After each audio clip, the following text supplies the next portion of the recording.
Online जो भी बच्चा डाउट है तो कुछ पूछ लें। Good morning to all. आपसे तो हमने डाउट पूछ लिए, इधर ऑनलाइन में कुछ डाउट हो तो जल्दी से डिस्कस कर लें। अभी हमारे पास 2 मिनट बचे हैं।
ऑनलाइन जो भी स्टूडेंट है डाउट पूछ सकते हैं। Good morning.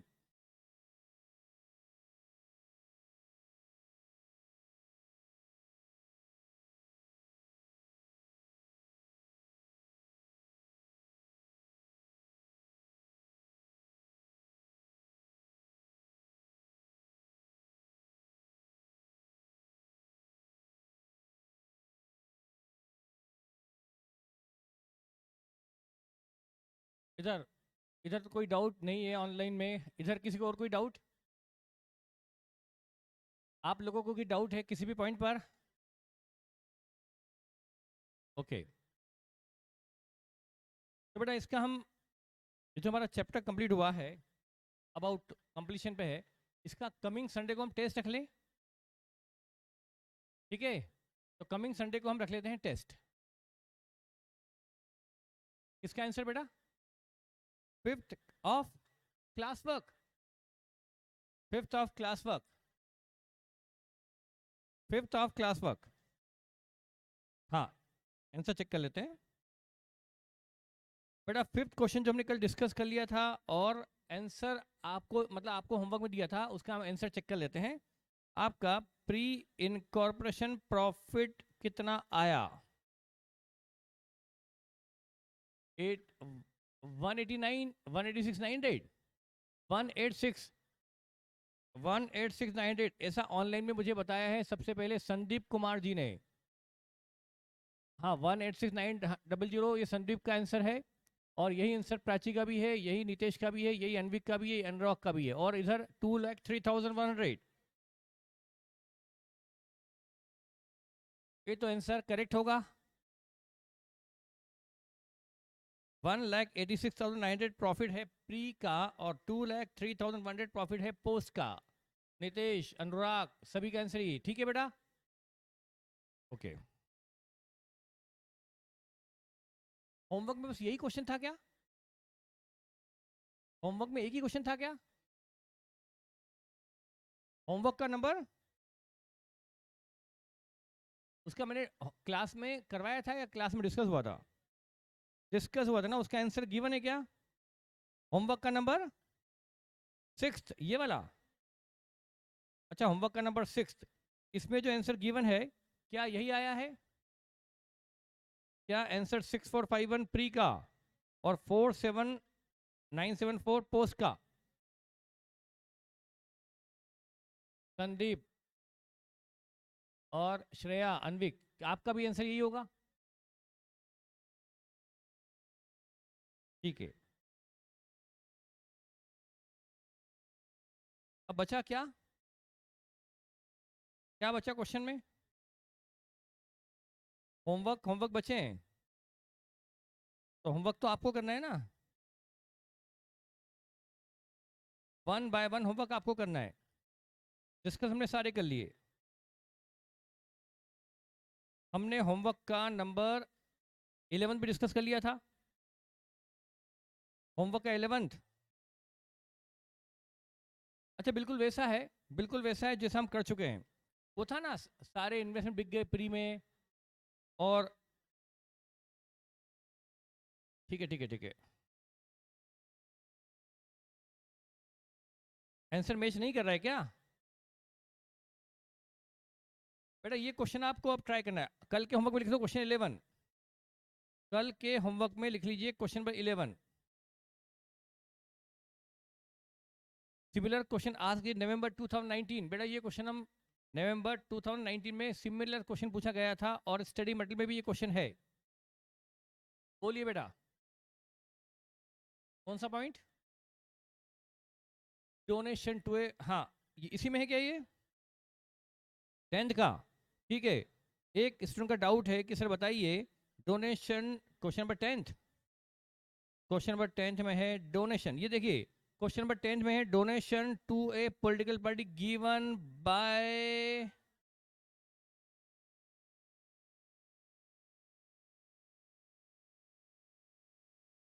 ओह कम नहीं दिख रहा है क्या? गिवन बाय, तो भाई तो आंसर क्वेश्चन में ही आंसर दिया हुआ है, किसने दिया है डोनेशन?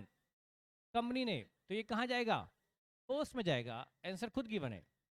और वैसे भी एक बात बताऊं, सिर्फ डोनेशन होता ये डोनेशन गिवन बाय कंपनी की जगह सिर्फ डोनेशन होता तो बेटा एक चीज है, ये बात ये डिस्कस करना ही नहीं चाहिए, ये तो आ बेल मुझे मार वाली बात होगी, जब ये क्वेश्चन आपके दिमाग में आया नहीं तो मुझे क्वेश्चन रेज ही नहीं करना चाहिए, बस जो दिया है वो कर लो। ये डाउट तो मेरा है ना, मेरा डाउट मैं सॉल्व कर लूंगा, आपने पूछा क्या? किसने पूछा डोनेशन गिवन बाय कंपनी, तो मैंने बोल दिया बाय कंपनी मतलब पोस्ट में लो, अब खत्म। मैं क्यों बताऊं, मेरा डाउट है वो तो, मेरा डाउट मैं सॉल्व कर लूंगा। बेटा डोनेशन सिर्फ होता ना, सिर्फ डोनेशन, तो भी हमारे पास रीजन है पोस्ट में लेने का, बेटा इसलिए कि डोनेशन एक ऐसा डिसीजन है, donation to a political party, ये डिसीजन प्रमोटर ले सकता है या बोर्ड ऑफ डायरेक्टर लेगा? डोनेशन किसी राजनीतिक पार्टी को डोनेशन देना, ये डिसीजन प्रमोटर ले सकता है या बोर्ड ऑफ डायरेक्टर ही ले सकता है? प्रमोटर ऐसा डिसीजन नहीं ले सकता, किसी राजनीतिक पार्टी को डोनेशन दे दिया, भाई इसकी जल्दी क्या है उसे, यदि बेटा प्रमोटर क्या होता है, एक एक व्यक्ति होता है, और बोर्ड ऑफ डायरेक्टर एक पूरा एक ग्रुप होता है जो सोच समझकर मेजोरिटी से डिसीजन लेता है कंपनी के फेवर में। बेटा पॉलिटिकल पार्टी को दिया गया डोनेशन एक ऐसा डिसीजन है जो प्रमोटर नहीं ले सकता, बल्कि एक बोर्ड ऑफ डायरेक्टर ही ले सकता है, इसलिए ये donation to a political party कब दिया गया होगा? बोर्ड ऑफ डायरेक्टर के डिसीजन के बाद दिया गया होगा, और बोर्ड कब बनता है? कंपनी बनने के बाद, तो वो डोनेशन भी आएगा कंपनी बनने के बाद ही आएगा, मतलब हमारे पास लॉजिक है, रीजन है। चलो ये पॉइंट भी हो गया, ज्यादा हो या कम हो, हाँ बेटा अमाउंट ज्यादा या कम होने से रेवेन्यू कैपिटल नहीं होता, रेवेन्यू कैपिटल होता है उसके नेचर से। फर्नीचर यदि 3,000 रुपये का भी है तो भी वो कैपिटल है, और सैलरी 3 लाख भी है, 30 लाख भी है, 3 करोड़ भी है तो भी वो रेवेन्यू है, तो अमाउंट से कभी भी कैपिटल रेवेन्यू डिस्टिंग्विश नहीं होता। और कोई डाउट? बोलो, होमवर्क के क्वेश्चन क्या मैं डिस्कस करूं या कर लेंगे आप लोग? बेटा होमवर्क में कोई पॉइंट बचा नहीं, जो पॉइंट अच्छे अच्छे सारे पूछ लिए। Sir third question of homework salary of manager में डाउट है, इधर इस, ठीक है बेटा मैं आपके डाउट को सॉल्व करता हूं।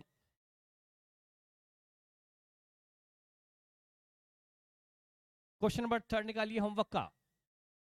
ये डाउट बेटा आपका इधर जो डाउट है वो बिल्कुल सही है, डाउट कई बच्चों को आता है, ये डाउट कई बच्चों को आता है, जो जो भी करता है ठीक से दिमाग लगाकर उसको ये डाउट आ ही जाता है, इधर आपका डाउट बिल्कुल सही है, हम इसको डिस्कस करते हैं। Question number 3, question number 3 homework का हम डिस्कस करते हैं, सवाल अभी को करना है बेटा। क्वेश्चन नंबर 3 में ए फर्म ऑफ मेसर्स अलग which was carrying on business from 1st July gets itself incorporate as a company on 1st November 2011, 2011, 1 नवंबर 2011 को हो गया इनकॉर्पोरेशन, लेकिन बिजनेस कब से ले लिया था? 1 जुलाई से, तो 1 जुलाई 1 जुलाई 2011 ये डेटा बिजनेस परचेज, और 1 नवंबर 2011 ये है इनकॉर्पोरेशन, और इसके बाद ईयर एंडिंग क्या जा रहा है 31 मार्च 2012। कितने मंथ फ्री में? जुलाई जुलाई अगस्त सितंबर अक्टूबर। कितने मंथ फ्री में? 4 मंथ फ्री में। एंड पोस्ट में हाँ 5 मंथ। ठीक है भाई, ये टोटल अकाउंटिंग पीरियड 9 मंथ का है, उसमें 4 मंथ प्री में है, 5 मंथ पोस्ट में है, ये आ गया टाइम रेशियो। ठीक है भाई, ठीक है। The gross profit for the year, ये जीपी गिवन है, अच्छा किया जीपी दे दिया, जीपी निकालना नहीं पड़ेगा। जनरल एक्सपेंसेस यानी सन्ड्री एक्सपेंसेस यानी, तो इसको हम टाइम रेशियो में डिस्ट्रीब्यूट करेंगे क्योंकि इसका कोई है पर्टिकुलर हेड नहीं है, तो ये ठीक है। फिर डायरेक्टर फीस, हाँ यहाँ से शुरू होता है, अच्छा पॉइंट। डायरेक्टर फीस 12,000 पर एनम, डायरेक्टर फीस 12,000 पर एनम। ये डायरेक्टर फीस पोस्ट में जाएगी पूरी की पूरी या सिर्फ 5 मंथ की? बेटा ये तो पर एनम है, इसको पर मंथ पे लाना पड़ेगा, तो पर मंथ होगी 1,000, तो 1,000 पर मंथ, तो 5 मंथ कंपनी बनने के बाद का है, ये 5 मंथ है कंपनी बनने के बाद का, और ये है डायरेक्टर रहा कितने महीने? वो 5 महीने, तो 1,000 पर मंथ के हिसाब से 5 मंथ की सैलरी एज ए डायरेक्टर जाएगी सीधे सीधे पोस्ट में। यस ठीक है। इन कॉर्पोरेशन एक्सपेंसेस 1,500, ये इन कॉर्पोरेशन एक्सपेंसेस मतलब प्रिलिमिनरी एक्सपेंसेस, इसको राइट ऑफ करो पूरा पोस्ट में, क्योंकि ये खर्च हुए हैं भले कंपनी बनने के पहले, लेकिन इसका बेनिफिट मिलना शुरू हुआ है कंपनी बनने के बाद, तो ये पोस्ट में जाएंगे। Rent up to 31 December 1,200 per annum था, 1 दिसंबर तक 1,200 पर एनम, तो यदि 1,200 पर एनम था मतलब 100 रुपीज पर मंथ था, जब आपको रेंट पर मंथ निकल ही गया तब तो आप रेंट प्री पोस्ट का अलग निकाल सकते हैं। अच्छा, रेंट 100 रुपीज पर मंथ था, ये प्री पीरियड में कितना था? फिर प्री में कितने महीने आ रहे हैं? अच्छा, उसके बाद रेंट क्या हो गया? इसके बाद ये रेंट 3,000 पर मंथ हो गया, सीधे 1,200 से 3,000 पर मंथ, यानी, और ये था दिसंबर तक, 31 दिसंबर तक रेंट था 100 रुपीज पर मंथ, और पोस्ट में हो गया 250, सॉरी पोस्ट में नहीं, आफ्टर 31 दिसंबर रेंट हो गया 250 पर मंथ। फ्री में कितने महीने हैं? 4 मंथ है। ये 4 मंथ कौन से वाले, 100 रुपीज वाले हैं या 250 वाले हैं? बस 100 rupees per month into 4 month, 400 rent free का, बचा हुआ रेंट पोस्ट का आप निकाल भी सकते हो। ये तो बहुत इजी पॉइंट है, इसमें क्या समझाऊं? हाँ, जिसके लिए ये क्वेश्चन मैंने लिया है, जो इधर इसका डाउट है वो ये है, salary of manager who upon incorporation of company was made a director is 6,000 per annum। जो पहले था मैनेजर वही बन गया कंपनी बनने के बाद डायरेक्टर।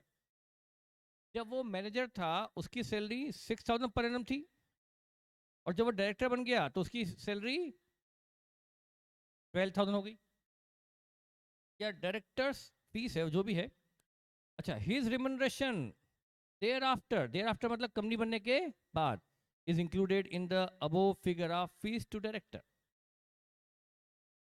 क्वेश्चन बनाने वाले कई बार इजी पॉइंट को भी टिपिकल कर देते हैं अपनी लैंग्वेज से, तो यहाँ कंफ्यूजन बिल्कुल आपका नेचुरल है बेटा। इदरिस नहीं, ईशान। अच्छा ईशान नहीं, मुझे तो ध्यान है कि डाउट इदरिस का था, ईशान जो भी हो, डाउट तो था। तो हुआ ये, पहले लिखा है salary of manager who upon incorporation of company was made a director, जो पहले मैनेजर था वो who upon incorporation of company was made a director, जो कंपनी बनने के बाद डायरेक्टर बन गया, मैनेजर ही बन गया डायरेक्टर। जब तक वो मैनेजर था उसकी सैलरी थी 6,000 पर एनम, जब वो डायरेक्टर बना अपॉन इनकॉर्पोरेशन मतलब कंपनी बनते ही उसकी सैलरी हो गई 12,000 पर एनम as a manager, as a director. बस एक जगह जाके हिज रिम्यूनरेशन मतलब मान लीजिए ये जो पर्सन है इसका नाम है, मान लीजिए मिस्टर मलिक जो मैनेजर थे वो बन गए डायरेक्टर कंपनी बनने के बाद।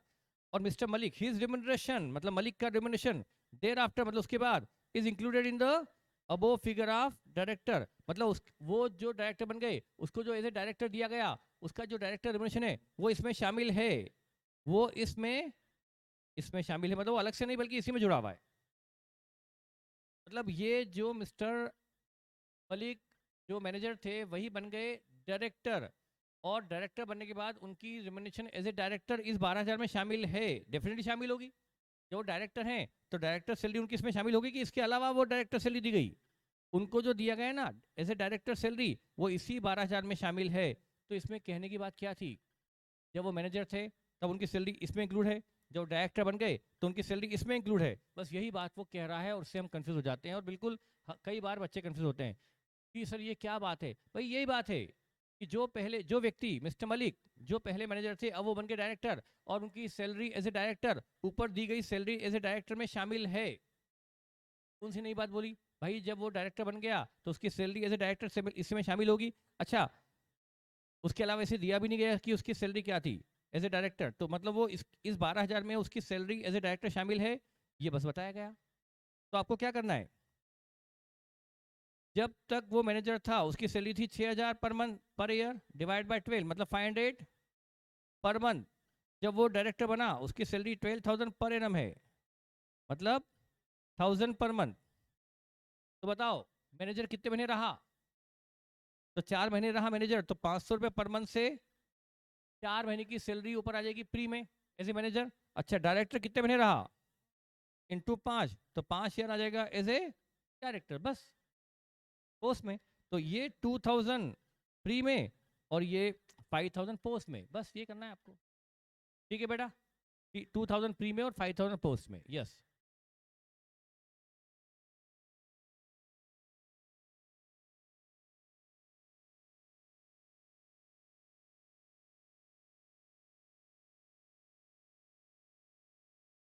बोलिए। डेफिनेटली।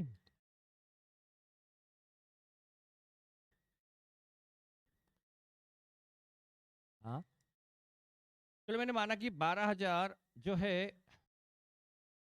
ये पर एनम है, इसमें mister Malik mister Kapoor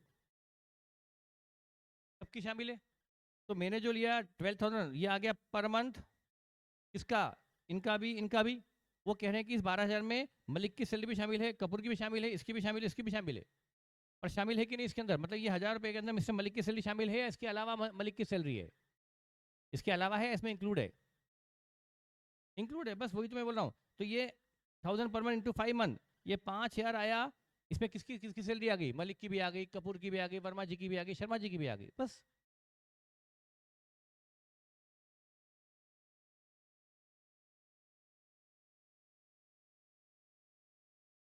okay, अब तो होमवर्क के सारे क्वेश्चन डिस्कस हो गए वन बाय वन, सारे के सारे, कुछ भी नहीं बचा, कोई पॉइंट नहीं बचा। और एग्जाम में इससे ज़्यादा पूछने की कोई संभावना बनती नहीं, इससे ज़्यादा क्वेश्चन होते ही नहीं कोई। एग्जाम में क्वेश्चन आया तो इससे बाहर आ ही नहीं सकता, हमारे सारे क्वेश्चन कवर है मॉड्यूल के। मैं आपको टिक भी करवा दूंगा कि हमने पूरा मॉड्यूल भी कर लिया है और पास्ट एग्जामिनेशन क्वेश्चन भी हमारे हो चुके हैं। इन्हें आपने, अच्छा होमवर्क में आप क्या करें, होमवर्क के क्वेश्चन आप एग्जाम के वक्त नहीं कर पाएंगे, होमवर्क के जो इंपॉर्टेंट पॉइंट है बस पर टिक कर लें कि हमें बस ये क्वेश्चन देख लिया, ये पॉइंट देख लिया, मतलब काम खत्म। तो आपको एग्जाम के लिए अभी से सोचकर तैयारी करनी है कि हम एग्जाम में रिवीजन कैसे करने वाले हैं।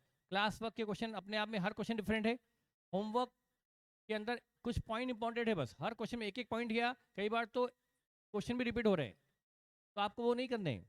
तो आप अभी से नोट करो कि मैं एग्जाम के टाइम 10 मिनट में इस चैप्टर को रिवाइजन कैसे कर लूंगा।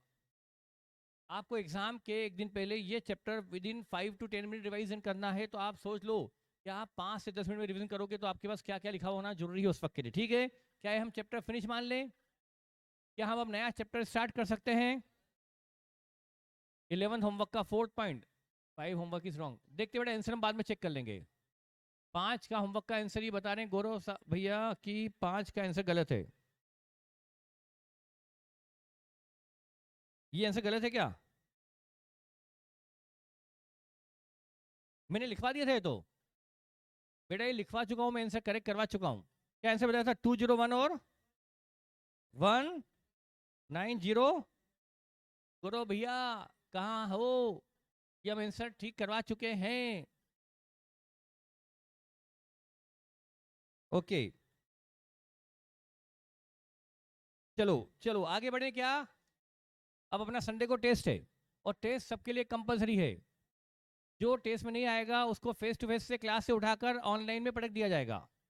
और जो ऑनलाइन वाले बच्चे टेस्ट नहीं देंगे, और टेस्ट बेटा जूम पर होगा, आपके ऊपर निगाह रखी जाएगी। आप जब टेस्ट देने बैठेंगे तो आपके ऊपर वॉच होगा, कैमरा होगा कि आप टेस्ट बराबर दे के नहीं दे रहे। तो यदि ऑनलाइन वाले बच्चे टेस्ट नहीं देंगे तो उनको उनके घर से उठाकर हम फेस टू फेस में ले आएंगे। मतलब टेस्ट देना सबके लिए जरूरी है, नहीं तो आपकी लोकेशन बदल दी जाएगी। तो क्या सब लोग टेस्ट देंगे कंपल्सरीली? ठीक है ठीक है ठीक है। इसके बाद मैं क्या करने वाला हूं, जो एक्सपेक्टेड परफॉर्मर है, एक्सपेक्टेड परफॉर्मर जिनका परफॉर्मेंस शानदार, मतलब बहुत बहुत बहुत ऊपर जाने वाला है, without any load without any tension, कोई हम रैंक का टारगेट नहीं लेके चलते, मतलब अच्छे से अच्छे मार्क लेकर जिनका आने का टारगेट है, उनके लिए हम एक ग्रुप बनाएंगे। वो चाहे इस बैच का हो चाहे पिछली अर्ली बर्ड बैच का हो, कॉमन ग्रुप बनाएंगे। और उसमें हम क्या करेंगे, जैसे हमारा चौथा चैप्टर चल रहा है, चौथे चैप्टर का आते आते बच्चे पहला चैप्टर भूल जाते हैं। तो बेटा क्या होता है, पूरी क्लास तो, बेटा हमारा इतने साल का एक्सपीरियंस है, पूरी क्लास के हर बच्चे से हम इतना एक्सपेक्ट नहीं कर सकते। बेटा बच्चे होमवर्क भी नहीं कर पाते, जो होमवर्क दिया है वो ही नहीं कर पाते, तो एक्स्ट्रा लोड तो ले नहीं पाएंगे स्टूडेंट। पर जो एक्स्ट्रा लोड ले सकते हैं, कई बच्चों को क्या लगता है सर कोर्स स्लो चल रहा है, हमारे पास घर पे टाइम बहुत बच जाता है, कई बच्चों की स्पीड बहुत अच्छी होती है, किन्हीं के टारगेट बहुत अच्छे होते हैं, किन्हीं का ग्रेस्पिंग अच्छा होता है, तो हम ऐसे बच्चों का एक अलग ग्रुप बनाएंगे, उनको हम एक्स्ट्रा क्वेश्चन देते रहेंगे प्रैक्टिस के लिए, लाइक ए टेस्ट। मतलब उनका टेस्ट डेली, मतलब लगभग डेली टेस्ट घर पे चलेगा, संडे संडे नहीं, लगभग डेली उनको है ना, हम हर एक आध दिन छोड़ छोड़ के अल्टरनेट डे में उनको क्वेश्चन देंगे, वो उनको घर पे करने होंगे। तो उससे क्या होगा, उनका जो बाद में उनको लोड आने वाला था कुछ क्वेश्चन करने का, वो अभी से हो जाएगा। और वो चैप्टर भूल नहीं पाएंगे, चैप्टर भूलने के पहले उनको हम फिर से हम याद दिला देंगे उनकी प्रैक्टिस से, इसलिए वो उनके लिए एग्जाम के वक्त रिवीजन करना बहुत आसान हो जाएगा। और रिवीजन आसान होगा तो डेफिनेटली वो एग्जाम में परफॉर्म अच्छा कर पाएंगे। और प्रैक्टिस कर करके उनको पेपर जब देने जाएंगे तो लगेगा ये पेपर है कि क्या है, मजाक है, ये लगने लगेगा उनको। पर वो उसके लिए मेहनत वही करेंगे, हम तो सिर्फ आपको गाइड करने वाले हैं, मेहनत तो वही करने वाले हैं। और पेपर उनको लगेगा ये पेपर है कि क्या है, हम ये सीए की एग्जाम है क्या, तो वो उनको रियलाइज होना चाहिए, तभी उनके मार्क्स बहुत शानदार आने वाले हैं। तो हम वो ग्रुप बनाने वाले हैं, लेकिन उस ग्रुप में आना तो सब चाहेंगे, सर हम भी सर हम भी सर हम भी सर हम भी। अभी हाथ खड़े कराऊंगा तो एक बच्चा नहीं बचेगा, लेकिन जब होमवर्क होमवर्क नहीं होता बच्चों से तो वो एक्स्ट्रा क्वेश्चन का लोड सब लोग नहीं ले पाएंगे, मुझे पता है। और जैसे ही वो लोड लेना बंद करेगा, जब हमने होमवर्क दिया और उसे नहीं किया, उसको उस ग्रुप से तुरंत बाहर कर देंगे। वो फिर आपके लिए बेटा खराब भी होगा। बहुत सोच समझ कर आना है, मैं उसमें चाहता हूँ कि मुश्किल से 15 20 25 बच्चे आए, 15 20 25 बच्चे आए जो बहुत ज़्यादा अच्छा अपना परफॉर्मेंस सोच के चल रहे हैं, लाइक मतलब उनको इंडिया में अपना कोई नाम बनाना है, रैंक लानी है, अकाउंट में 90+ लाने हैं, 95 टारगेट है, 96 टारगेट है, 97 टारगेट है, ऐसा टारगेट है, उनके लिए होगा ये। तो चलिए वो हम करने वाले हैं।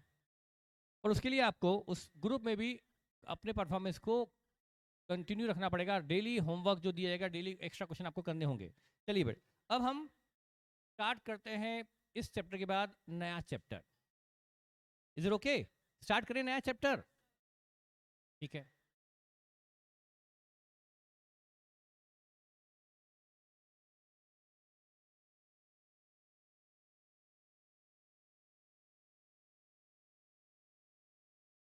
नया चैप्टर जो मेरा फेवरेट चैप्टर है, मैं सोच रहा हूँ अब तो आप लोग उससे थोड़ा ट्यूनअप हो चुके हैं, उससे कंफर्टेबल हो चुके हैं। क्या मैं मेरा फेवरेट चैप्टर बहुत इंपॉर्टेंट वो स्टार्ट कर दूं? तो मैं अब करने जा रहा हूं मेरा फेवरेट चैप्टर, जो अकाउंट्स की बैकबोन है, जो अकाउंट्स की जान है, जिसके बगैर अकाउंट समझ में नहीं आता, और वो है सिंगल एंट्री सिस्टम या accounts from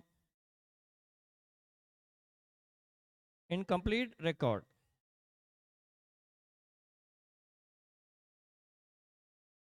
accounts from incomplete record या सिंगल एंट्री सिस्टम।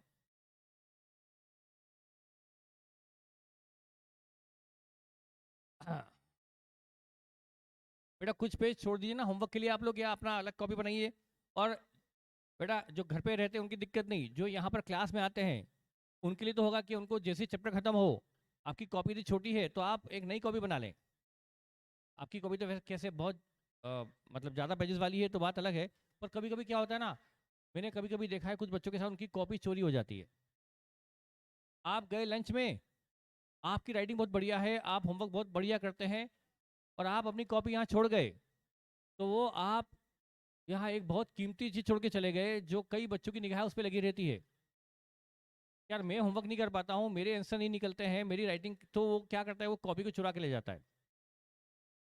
ऐसा होता है, और बेटा आपके लिए बहुत बड़ी मुसीबत हो जाती है, क्योंकि आपकी कॉपी चले जाना एक बहुत बड़ा लॉस है। एक बार 2,000 रुपये चोरी हो जाए वो चलता है, ठीक है, वो कोई दिक्कत नहीं, लेकिन कॉपी चोरी हो जाने में वापस उसको बनाना बहुत मुश्किल काम है। तो छोटी छोटी कॉपी बना बना के उसको अपने घर पे पटकते जाएं, जैसे चैप्टर खत्म होता है कि यदि कॉपी घूम भी जाए, चोरी भी हो जाए, तो लॉस एक ही चैप्टर का हो, सारे चैप्टर का ना हो। और चोरी करने वाले में सोचेगा यार एक चैप्टर के लिए चोरी करना मतलब इतनी बड़ी रिस्क उठाना, कैमरे लगे हुए हैं, कहीं दिख गया तो कुछ होगा, तो दिख जाता है। आपको पता है कैमरे लगे हुए हैं कहाँ? ये तो कूलर है। अच्छा हाँ, सामने। हाँ, तो शुरू करते हैं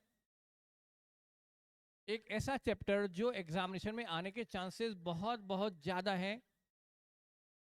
आता ही है, समझ लो आता ही है।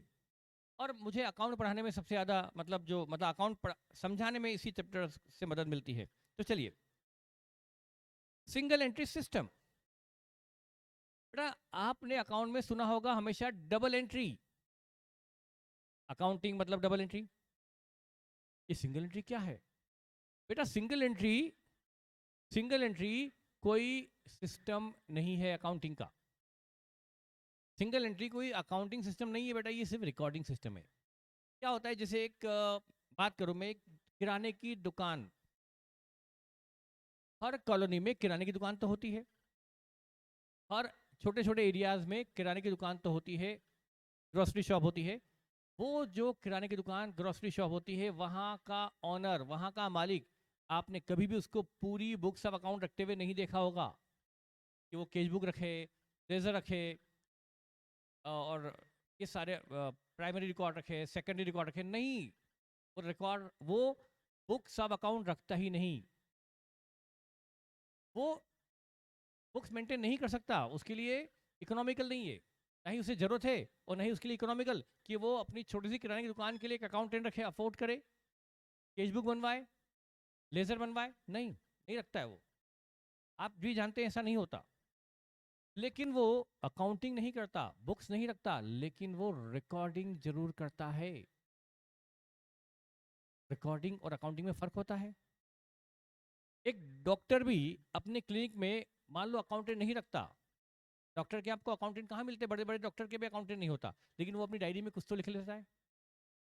उसकी यहाँ फीस आती है तो बाहर एक जो व्यक्ति बैठा हुआ है उसके अटेंडेंट, वो फीस लिख लेता है, फीस आई, फीस आई, फीस आई, फीस आई।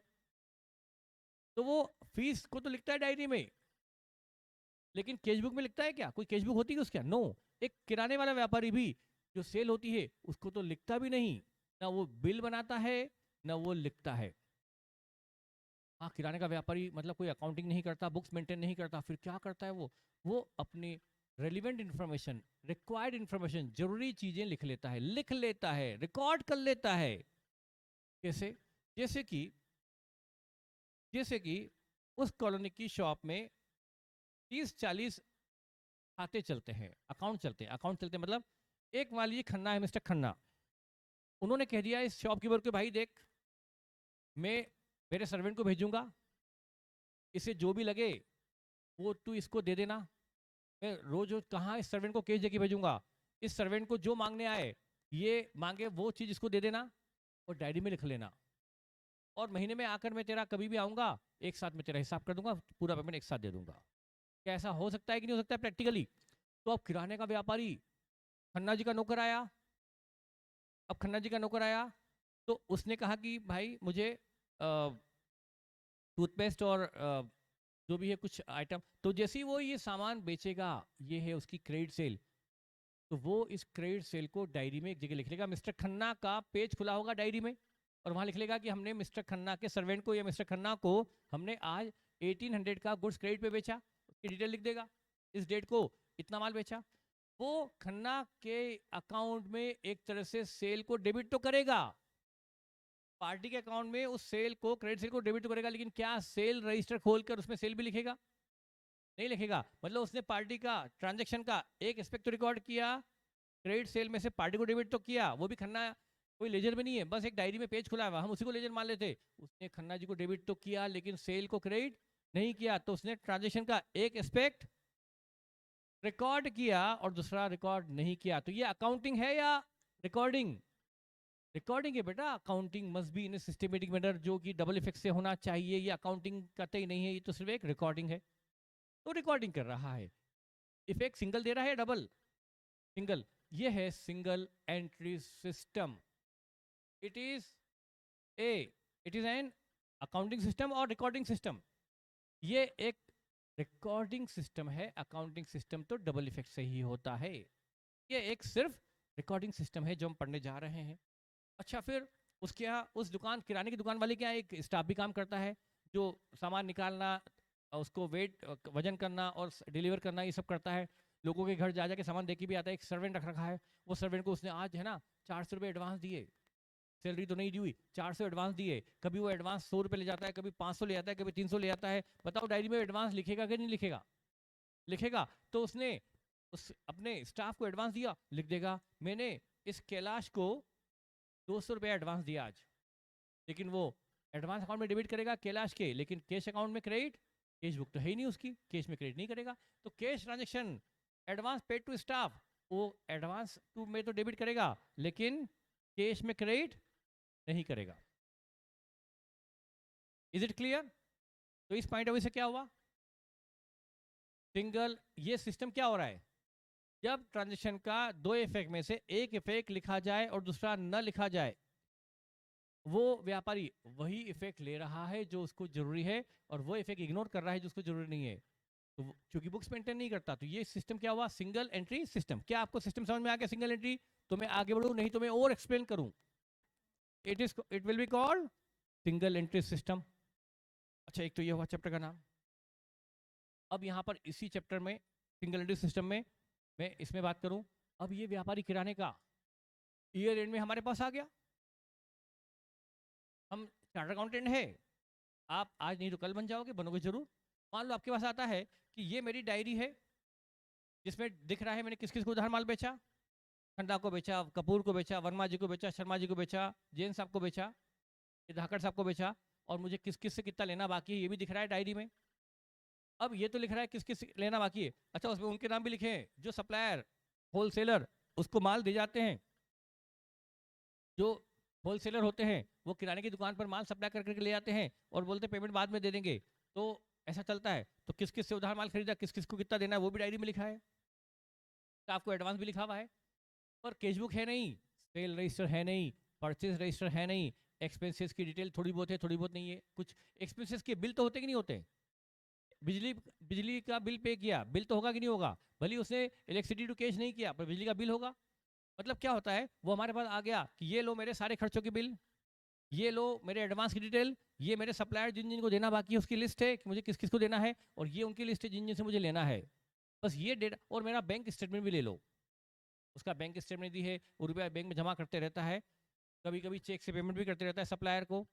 कभी कभी कोई पार्टी डायरेक्ट पेमेंट कर देती है, आरटीजीएस या डायरेक्ट पेमेंट ऑनलाइन, तो वो बैंक में आ जाता है। ये बारा तो उसने लाके दे दिया, क्या क्या, बैंक स्टेटमेंट लाके दे दिया, डायरी लाके दे दी, और एक्सपेंसेस के वाउचर लाके दे दिए, बिल लाके दे दिए। अब बोलता है कि भाई ये इससे हमारे फाइनल अकाउंट रेडी करो, मेरा ट्रेडिंग पीएनएल और बैलेंस शीट बनाओ, ताकि मैं इसको इनकम टैक्स में सबमिट कर सकूं, मैं बैंक में सबमिट कर सकूं, मुझे लोन लेना है, मुझे हाउसिंग लोन लेना है, मुझे शॉप के लिए लोन लेना है, मुझे इनकम टैक्स में रिटर्न फाइल करना है एक्सेट्रा। तो ये मेरे सारे रिकॉर्ड हैं। अकाउंट अकाउंट तो है ही नहीं, बुक्स ऑफ अकाउंट तो है ही नहीं, ये मेरी सारी इन्फॉर्मेशन है, ये रिकॉर्ड है। इनसे आप अब इससे आप रेडी करो फाइनल अकाउंट। अभी तक आप फाइनल अकाउंट बनाते आए थे ट्रायल बैलेंस से। आपके पास अवेलेबल होता था ट्रायल बैलेंस, डेबिट और क्रेडिट।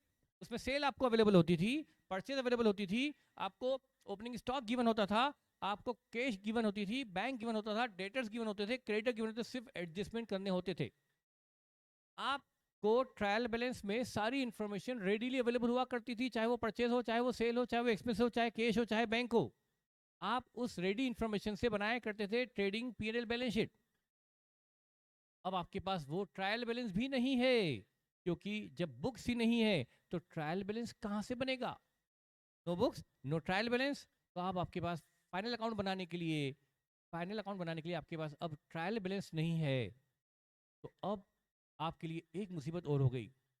जो आप पढ़ के आए थे 12th में या फाउंडेशन में कि भाई ट्रायल बैलेंस है, उसके डेटा को एडजस्ट कर लो, जो नीचे गिवन एडजस्टमेंट है वो एडजस्टमेंट कर लो, डेप्रेशन लगाना बाकी वो लगा दो, क्लोजिंग स्टॉक ले लो, एक्सपेंसेस आउटस्टैंडिंग प्रीपेड है उसका एडजस्टमेंट कर लो, कोई रेक्टिफिकेशन एरर वो कर दो और डेटा सही कर लो, एडजस्ट कर लो, ट्रेडिंग पीएल बना लो, बैलेंस शीट बना लो, ये बन गया ट्रायल बैलेंस के आइटम का सिंगल इफेक्ट और एडजस्टमेंट के डबल इफेक्ट करके आप बना लिया करते थे फाइनल अकाउंट। लेकिन आज आपके पास वो ट्रायल बैलेंस भी नहीं है। तो आपको अब क्या करना है? उस रॉ इंफॉर्मेशन से आपको इंफॉर्मेशन पहले जनरेट करनी है। सेल नहीं दी तो पहले सेल निकालो, परचेज नहीं दी तो परचेज निकालो, क्लोजिंग कैश नहीं दिया तो कैश बुक रफ में बनाकर कैश निकालो, बैंक बैलेंस क्लोजिंग नहीं दिया तो बैंक अकाउंट बनाओ रफ में और बैंक बैलेंस निकालो। ये सब करके आपको डेटा कलेक्ट करना है, डेटा जनरेट करना है, और उस डेटा से जो आप जनरेट करेंगे, purchase, sale, closing cash, closing bank, closing debtor, closing creditor etcetera, कई बार तो स्टॉक भी दिया नहीं होगा, स्टॉक निकालो। तो ऐसी अननोन इन्फॉर्मेशन आपको निकालनी पड़ेगी और उसके बाद आप बना पाएंगे ट्रेडिंग पीएनएल बैलेंस शीट, यानी उसके बाद आपका बनेगा फाइनल अकाउंट। यानी आपको फाइनल अकाउंट बनाने के लिए रॉ इन्फॉर्मेशन से आपको इन्फॉर्मेशन जनरेट करनी पड़ेगी रिक्वायर्ड। मतलब आपको अब क्या करना पड़ेगा?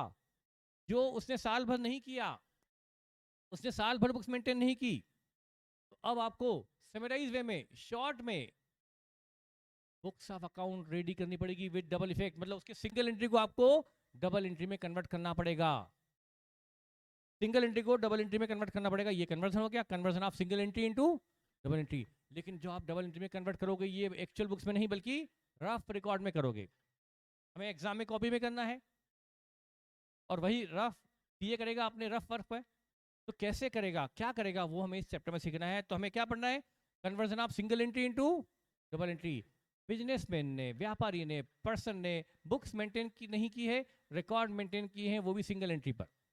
उसने ट्रांजैक्शन का सिंगल इफेक्ट दिया है, डबल इफेक्ट नहीं दिया। यदि उसने डबल इफेक्ट दिए होते तो हमारे पास सेल्स अवेलेबल होती, परचेज अवेलेबल होती, कैश बुक अवेलेबल होती, बैंक बुक अवेलेबल होती, कुछ भी नहीं है। वो हमें सब फाइंड आउट करना है। तो ये है सिंगल एंट्री।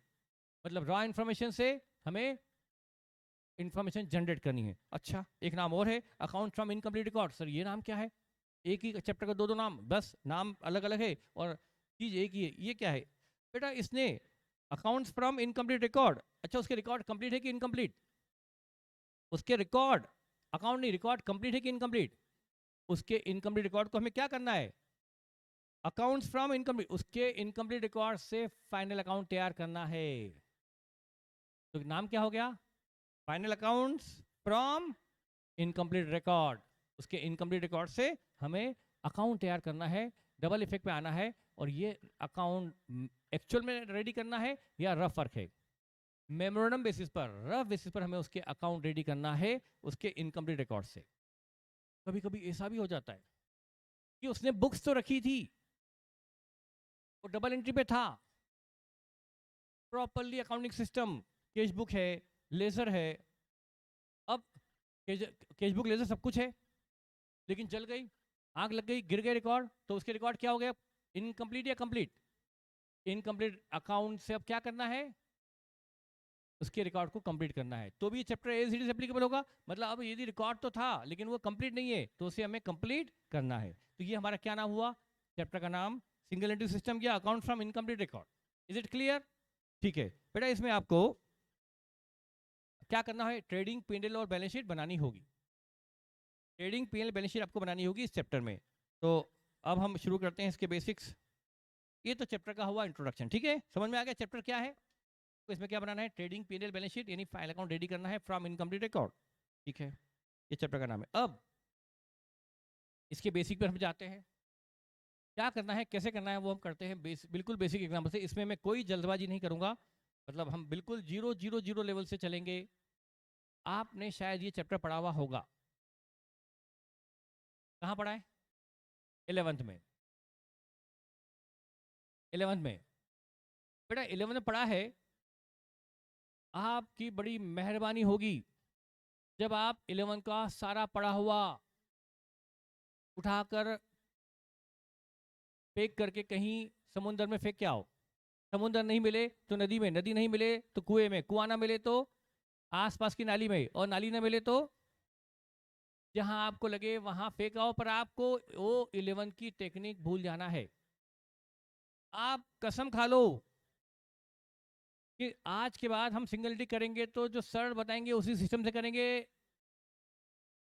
बोलो कसम खाने को रेडी हो? और ये कसम आपको अपने पेरेंट्स की, अपने रिलेटिव की नहीं खानी है, क्योंकि मुझे पता है वो तोड़ दोगे आप। तो आप खाओगे अटेम की। नहीं नहीं भाई, वो तो मेरे लिए टेंशन का काम हो जाएगा। वो कसम तोड़ दो मेरा रिजल्ट बिगड़ जाएगा। आपके बेटा कई लोगों के, नॉट ऑल, कई बच्चों के नियर डियर होते ना कोई दूसरे, अब उनकी यदि कसम खा ली तो फिर कभी नहीं टूटेगी। क्या आपके होने वाले नियर डियर, मैं नियर डियर बोल रहा हूं मतलब, और आप समझ गए कौन है। और वो नियर डियर वो हस्बैंड वाइफ वाली बात नहीं है, उसके पहले के हस्बैंड वाइफ वाले के पहले वाले नियर डियर, उनकी कसम, उनकी कसम। क्या आप अपना पुराना सिस्टम भूलकर मेरे सिस्टम से चलोगे? क्या आप कसम खाते हो? ठीक है बेटा, आपको लगेगा शुरुआत में कि सर जो आप सिस्टम बता रहे हो इससे आसान तो हमारा सिस्टम है, हम आपसे पहले आंसर निकाल देते हैं, हम आपके पहले क्वेश्चन करके भटक देंगे, हम तो 11th में पढ़े हुए हैं। पर बेटा अभी तो निकाल दोगे, इजी क्वेश्चन में तो आप पुराने सिस्टम से आंसर मुझसे भी जल्दी निकाल दोगे। लेकिन जब क्वेश्चन बड़े आएंगे, टिपिकल आएंगे, लेंदी आएंगे, तब आपको हाथ पैर आपके फूलने लगेंगे, तब आपका सिस्टम कहीं काम नहीं आएगा। तब आप ना अपने उस ओल्ड सिस्टम से कुछ कर पाओगे, और मेरा सिस्टम तो आपने सीखा ही नहीं, आप फिर मुश्किल में आ जाओगे। ये मेरा पूरा पक्का आपको भरोसा है, मुझे पूरा एक्सपीरियंस है इस बात का कि बच्चे बाद में तकलीफ में आ जाते हैं यदि उस सिस्टम को फॉलो नहीं करते। तो चलो मान लिया कि आपने अपने कसम खा ली, कसम खा ली कि नहीं खा ली? हाँ ठीक है, तो बेटा आप शुरू करते हैं।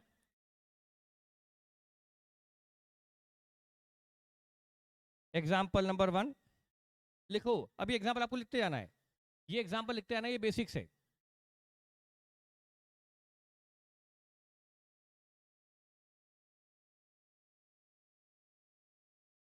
न्यू बिजनेस, फर्स्ट ईयर, पहला साल है, इसका मतलब इसका कोई ओपनिंग अकाउंटिंग डेटा नहीं है, ना ओपनिंग कैश, ना ओपनिंग बैंक, ना ओपनिंग स्टॉक, ये इसका फर्स्ट ईयर है। Transactions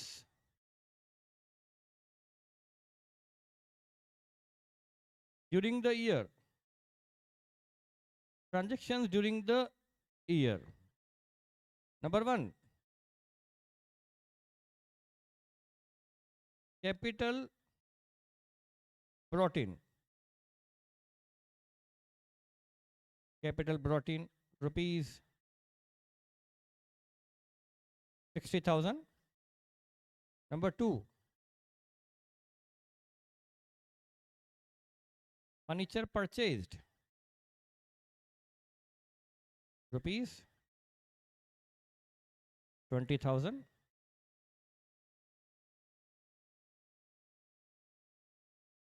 cash purchases rupees 3 lakh।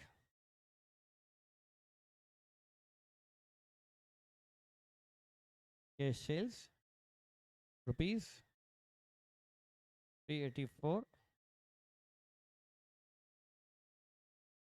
cash expenses rupees 31.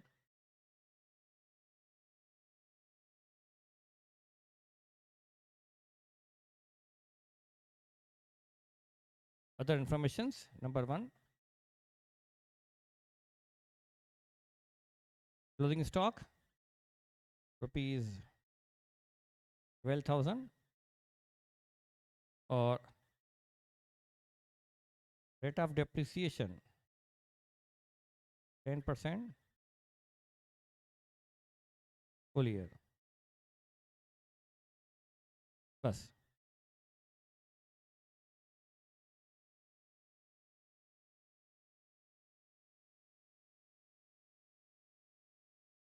ये बच्चे कसम किसकी खा रहे हैं? एनपीए की कसम खा रहे हैं, अटेम्प्ट की कसम, एनपीए की कसम। और कोई बच्चा तो पुरानी टीचर की कसम खा रहा है, बोले हमारे चैप्टर टीचर ने छोड़ दिया था, उनकी कसम खा रहा है। अरे क्या लिख लिया आप लोगों ने? Prepare final accounts.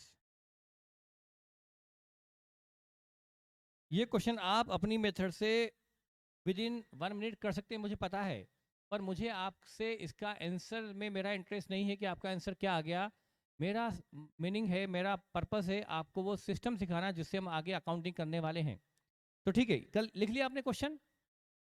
लिख लिया? ठीक है, आई होप सभी ने क्वेश्चन लिख लिया होगा। मैं स्टार्ट करता हूँ सॉल्यूशन, मेरे साथ साथ आप सॉल्यूशन भी लिखना शुरू करो क्योंकि ये बेसिक है। आप यहाँ बनाइए trading and P and L. Trading, time बचाते हुए चलिए, स्पीड से लिखिए, लाइंस वगैरह में मत उलझिए, वो पर्टिकुलर वगैरह सब मत उलझिए। अभी हम बेसिक करें, फटाफट करना पड़ेगा बेटा। मेरी जिस तरह से मैं कर रहा हूँ वैसे करें ताकि टाइम बचे। यदि आप वो लाइंस वाइंस खींचोगे और लेट हो गए तो फिर आप जानना। ये बनाया ट्रेडिंग और P and L, first part trading, second part P and L, और फिर बैलेंस शीट। जो पीछे रह जाएगा उसकी वजह होगी कि वो स्केल से लाइन खींचने में रह जाएगा, और मैं वो सब नहीं कर रहा। फिर बेटा आप जानो, आपका काम जाने।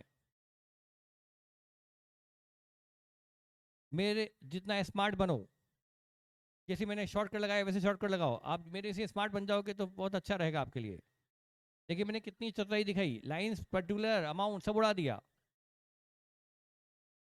हाँ,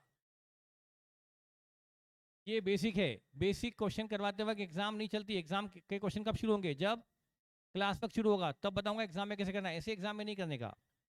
working note number 1, working note number 1, इसमें आपको ट्रेडिंग पी&एल बैलेंस शीट बनाने के लिए कैश अकाउंट बनाना होगा। कैश अकाउंट बना लीजिए।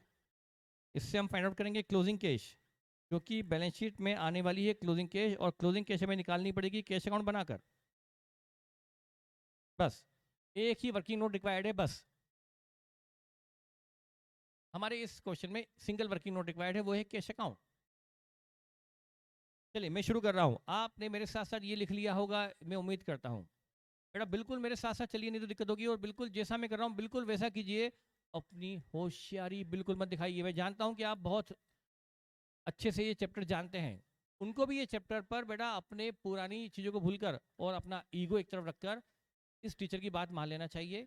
जो टीचर 30 साल से पढ़ा रहा है, कुछ सोच समझ के बोल रहा है इतना कि आपको मेरे सिस्टम पे आना बहुत ज़रूरी है। चलिए, और मैं जानता हूँ जब मैं होमवर्क देता हूँ ना तो बच्चे वो शुरू हो जाते हैं अपनी पुरानी 11th कि सर हमने तो आपसे पहले कर लिया। बेटा बहुत आसान है, अभी इसमें ट्रेडिंग बनाकर प्रॉफिट निकालना, बैलेंस शीट बनाना बहुत ईजी है, कैलकुलेटर पे हो जाएगा। विद इन 1 मिनट क्वेश्चन कर सकते हैं, लेकिन मुझे वो नहीं चाहिए। वो करोगे तो आप मुश्किल में आ जाओगे। चलो मैं शुरू करता हूँ। अब ये जो ट्रांजेक्शन है, इस ट्रांजेक्शन का मैं दूंगा डबल इफेक्ट। अब मैंने कसम खाई है कि मैं ट्रांजेक्शन का दूंगा डबल इफेक्ट। तो पहला ट्रांजेक्शन है कैपिटल ब्रॉट इन 60,000। तो कैपिटल ब्रॉट इन एंट्री होती है cash to capital, cash to. तो मैं कैश अकाउंट में लिखूंगा to capital rupees, cash account में 60,000 डेबिट। कैश अकाउंट में 60,000 डेबिट और कैपिटल अकाउंट में 60,000 क्रेडिट। अब मैं कैपिटल अकाउंट खोलूं और उस अकाउंट को खोलूं और बाद में उस कैपिटल को बैलेंस शीट में लाऊं, इसमें मेरा टाइम वेस्ट होगा।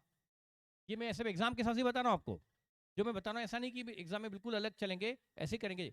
तो हमने 60,000 के डबल इफेक्ट देने, कैश में डेबिट तो कर दिया, मुझे कैपिटल में क्रेडिट करना है। पर कैपिटल अकाउंट खोलने से बेहतर है मैं वो कैपिटल जो कि यहाँ बैलेंस शीट में आती है, बैलेंस शीट में आती है ना कैपिटल, मैंने 60,000 यहाँ दिखा दिया इनर कॉलम में, तो मैंने डबल इफेक्ट दे दिए, कैश अकाउंट में डेबिट कर दिया और कैपिटल अकाउंट में क्रेडिट कर दिया। ये हो गए डबल इफेक्ट, कैश अकाउंट में डेबिट और कैपिटल अकाउंट में क्रेडिट। क्या डबल इफेक्ट हो गया कि नहीं बेटा? ये कैश में डेबिट भी हो गया और कैपिटल में क्रेडिट भी हो गया। Is it clear? बेटा आपको कोई भी दिक्कत हो तो आप बिल्कुल हाथ खड़ा कर दें, सीली सीधी डाउट भी हो तो मुझे बताने में दिक्कत नहीं है, और क्लास में नहीं पूछ सकते तो आप मुझे फ़ोन पे पूछ सकते हैं। तो मैंने 60,000 कैश में डेबिट करके कैपिटल में क्रेडिट कर दिया, ये डबल इफेक्ट हो गए कैश यानी कैपिटल लाने के। बोलिए।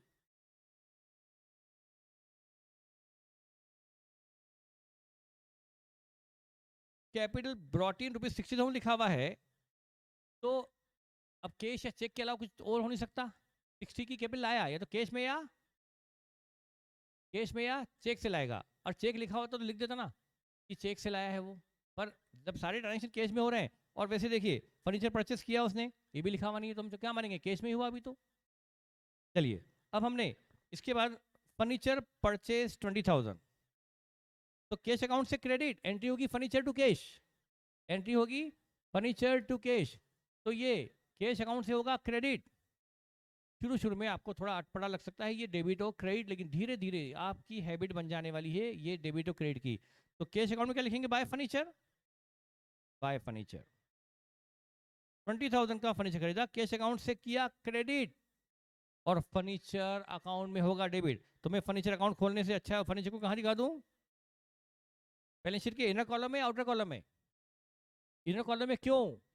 क्योंकि इस पर डेप्रिसिएशन लगने वाला है, इसलिए इसको मैंने पेंडिंग छोड़ दिया, इनर कॉलम रख दिया। तो मैंने कैश अकाउंट से 20 क्रेडिट किया और फर्नीचर अकाउंट में 20 डेबिट कर दिया।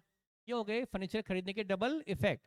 उसके बाद कैश परचेज है 3 लाख रुपीज की, तो ये कैश अकाउंट से क्रेडिट बाय परचेजेस।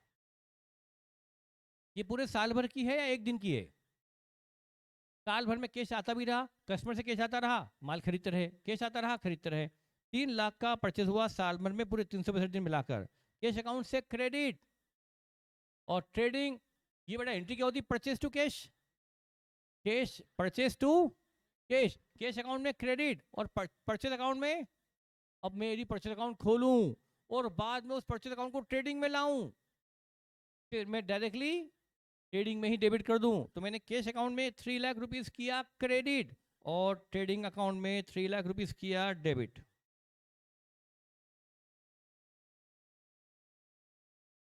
ये ट्रेडिंग में डेबिट और कैश अकाउंट में क्रेडिट। फिर सेल, सेल है 384, वो भी कैश सेल है, तो वो एंट्री क्या होती है? कैश टू सेल, कैश में लिखेंगे टू सेल, कैश अकाउंट में 384 डेबिट। हमने इस कैश सेल को कैश अकाउंट में तो किया डेबिट और ट्रेडिंग अकाउंट में कर देंगे क्रेडिट बाय सेल। 384 की कैश सेल को हमने कैश में किया डेबिट और ट्रेडिंग अकाउंट में किया क्रेडिट। ये हो गए कैश सेल्स के double effect. Next cash expenses 31, cash entry होती है एक्सपेंसेस टू कैश। क्या एंट्री होती है? Expenses to cash. तो कहाँ क्रेडिट कहाँ डेबिट? कैश अकाउंट में क्रेडिट और P&L में डेबिट। यस बेटा, बाय एक्सपेंसेस 31,000 कैश अकाउंट से क्रेडिट और प्रॉफिट एंड लॉस अकाउंट में 2 एक्सपेंसेस डेबिट। हमने कैश एक्सपेंसेस को प्रॉफिट एंड लॉस में कर दिया डेबिट और कैश अकाउंट में कर दिया क्रेडिट। इज इट ओके बेटा? क्या ट्रांजैक्शन खत्म हो गए? क्या ट्रांजैक्शन खत्म हो गए? क्या बचा? डेप्रिसिएशन। अच्छा, ये कोई ट्रांजैक्शन है या ये एडजस्टमेंट है? मैंने पूछा ट्रांजैक्शन खत्म हो गए, नहीं सर डेप्रिसिएशन बचा है। ये भगवान, आज के बच्चों को ये नहीं पता है कि there is a difference between transaction and adjustment. खरीदना, माल खरीदना, बेचना, एक्सपेंस देना, ये है ट्रांजैक्शन। डेप्रिसिएशन लगाना ये एडजस्टमेंट है कि ट्रांजैक्शन है? ये एक एडजस्टमेंट है। तो आप इसको क्या बोलते हो? तो ट्रांजैक्शन खत्म हो गए क्या? हाँ, अब क्या बचे? एडजस्टमेंट बचे हैं, ऐसा बोलो। एडजस्टमेंट के भी दिए जाएंगे डबल इफेक्ट या सिंगल इफेक्ट? ट्रांजैक्शन खत्म होने के बाद एडजस्टमेंट के भी दिए जाएंगे डबल इफेक्ट। और पहला एडजस्टमेंट है depreciation of furniture at the rate of 10% for the full year. 20,000 का फर्नीचर पर 2,000 बनता है फुल ईयर डेप्रिसिएशन। ये डेप्रिसिएशन अब मेरा बताना बंद आपका, मतलब आप तो इतने समझदार हो कि मैंने तो अभी तक पहला एग्जांपल लिया और आप सीख गए कि सर यहाँ डेबिट यहाँ क्रेडिट। जनरली बच्चों को टाइम लगता है डेबिट क्रेडिट बोलने में, वो डेबिट क्रेडिट की भाषा ही नहीं जानते, और अकाउंट है ही डेबिट क्रेडिट। तो मैं तो डेबिट क्रेडिट की भाषा में ही बात करूंगा, एड लेस मुझे भी नहीं आता और ना मैं आपको सीखने दूंगा। तो बताओ ये 2,000 का डेप्रिसिएशन कहाँ होगा डेबिट और कहाँ होगा क्रेडिट? बोलो, कौन बोलता है? P&L में डेबिट और फर्नीचर अकाउंट में credit. Yes yes yes yes, अब बताओ, मेरे बताने की जरूरत ही नहीं बची। तो ये डेप्रिसिएशन P&L में होगा डेबिट, ₹2,000, 20,000 का 10%, 2,000 P&L में हमने किया डेबिट और फर्नीचर में होगा क्रेडिट। लेस होगा लेकिन हम उसको बोलेंगे क्या? क्रेडिट। तो WDV बाहर आ गई 18,000। ये फुल एंड फाइनल फिगर है। तो हमने डेप्रिसिएशन को P&L में किया डेबिट और असेट में किया क्रेडिट। क्रेडिट करने से वो लेस हो गया, बाहर 18 आ गया। अब क्लोजिंग स्टॉक ₹12,000, ये भी एक एडजस्टमेंट है। 12 का गुड्स बच गया बेटा। इस अच्छा, वैसे एंट्री क्या होती क्लोजिंग स्टॉक की? Closing stock debit to trading. Closing entry में होता है ना, क्या एंट्री होती है क्लोजिंग स्टॉक की? Closing stock account debit to trading entry. याद है कि नहीं बेटा? ये कब पढ़ी थी आपने? 11th 12th में पढ़ी होगी, नहीं तो मैंने याद दिला दी। क्लोजिंग स्टॉक टू ट्रेडिंग, तो ये क्लोजिंग स्टॉक ट्रेडिंग अकाउंट में होगा क्रेडिट, ट्रेडिंग अकाउंट में होगा क्रेडिट, और बैलेंस शीट में होगा debit closing stock. Double effect हो गए कि नहीं इसके भी? क्लोजिंग स्टॉक के भी हमने दे दिए डबल इफेक्ट। ट्रेडिंग अकाउंट में क्रेडिट और बैलेंस शीट में डेबिट कर दिया, उसको हमने असेट में दिखा दिया। बैलेंस शीट के असेट में दिखाना मतलब डेबिट करना, बैलेंस शीट के असेट में दिखाना मतलब डेबिट करना, और लायबिलिटी में दिखाना मतलब क्रेडिट करना। तो हमने क्लोजिंग स्टॉक को ट्रेडिंग में क्रेडिट कर बैलेंस शीट में डेबिट कर दिया। डबल इफेक्ट क्लोजिंग स्टॉक के भी हो गए। अब जीपी आ गया या निकलना बचा है? कितना आया बैलेंसिंग फिगर? 90। ट्रेडिंग अकाउंट में इसको करेंगे डेबिट और P&L में करेंगे क्रेडिट। इस जीपी के भी हमने दिए डबल इफेक्ट। इस जीपी को हमने ट्रेडिंग में किया डेबिट और P&L में किया क्रेडिट। इस जीपी को हमने ट्रेडिंग अकाउंट से ट्रांसफर कर दिया प्रॉफिट एंड लॉस अकाउंट में, ट्रेडिंग अकाउंट में किया डेबिट और P&L अकाउंट में किया क्रेडिट। क्या जीपी के भी डबल इफेक्ट हो गए? किसी भी अमाउंट को हम डबल इफेक्ट 2 बार लिखे बगैर आगे नहीं बढ़ेंगे, नहीं बढ़ेंगे, नहीं बढ़ेंगे। ये हमारी कसम है कि हम डबल इफेक्ट देंगे ही आगे बढ़ेंगे, ये हमारा सिस्टम है। इधर नेट प्रॉफिट आ गया 63,000 का आ गया नेट प्रॉफिट। ये 63 के नेट प्रॉफिट को क्या करेंगे? इस नेट प्रॉफिट को कहां? अब मुझे समझदार बच्चा कोई हाथ खड़ा कर, मैं कुछ बच्चों को एग्जाम्पल प्रोड्यूस करना चाहता हूं कि देखो जब ये स्टूडेंट बोल सकते हैं तो आप क्यों नहीं? आप भी उनके ऐसा बनो, आप भी अटेंटिव रहो। कौन बताएगा कहाँ? और पहले हाथ खड़ा करें फिर पूछूंगा मैं, कहाँ डेबिट कहाँ क्रेडिट? सबसे पीछे बेटा आप बोलिए। Yes yes, very good. P&L में डेबिट और कैपिटल में क्रेडिट, बिल्कुल सही बताया। ऐसा लग नहीं रहा कि ये पहला हमारा एग्जाम्पल है, ऐसा लग रहा है कि हम तो पूरा सिंगल। तो ये 63 ना, P&L में किया डेबिट और कैपिटल में किया क्रेडिट। कैपिटल में क्रेडिट करना मतलब कैपिटल को बढ़ाना। कैपिटल में क्रेडिट करने से कैपिटल बढ़ती है। तो बाहर कैपिटल कितनी आ गई? 123 आ गई फाइनल कैपिटल। क्योंकि मैंने ड्राइंग वगैरह ली नहीं अभी। तो हमने नेट प्रॉफिट को भी डबल इफेक्ट दिया, पीएनएल में किया डेबिट और कैपिटल में किया क्रेडिट।